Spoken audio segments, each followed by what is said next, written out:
নিজ বাড়ি থেকে প্রায় ৩৫ মিটার দূরে অবস্থিত কদমতলা থানাধীন বামুনিয়াছড়ায় নদীর জলে ভেসে উঠল এক ব্যক্তির মৃতদেহ। প্রথমে মৃতদেহের কোনো পরিচয় পাওয়া যায়নি, পরবর্তীতে ছড়ার জল থেকে মৃতদেহ উদ্ধার করে কদমতলা হাসপাতালের মর্গে নিয়ে যাওয়ার জন্য তোলা হলে মৃত ব্যক্তির পরিচয় পাওয়া যায়।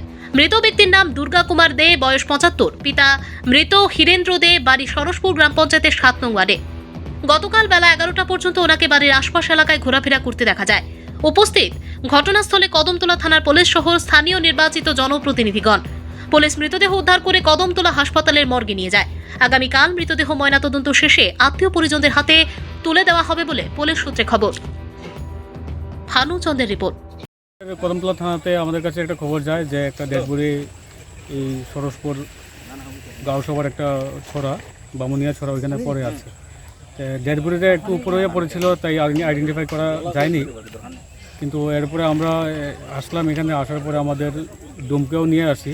এরপর আমরা যখন ডেড বডিটা উপরে জল থেকে উপরে তুললাম, তখন দেখা গেল যে ওনার বাড়ির পাশেই যে লোকটা মারা গিয়েছে, ওনার বাড়িটা মানে পাশের বাড়ি।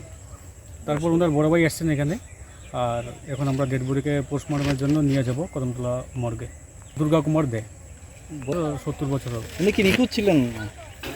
আমরা বাড়ির লোক থেকে জানতে পেরেছি উনি কালকে সকাল থেকে নিখোঁজ ছিলেন, কিন্তু ওনারা কোনো ডায়েরি করেননি।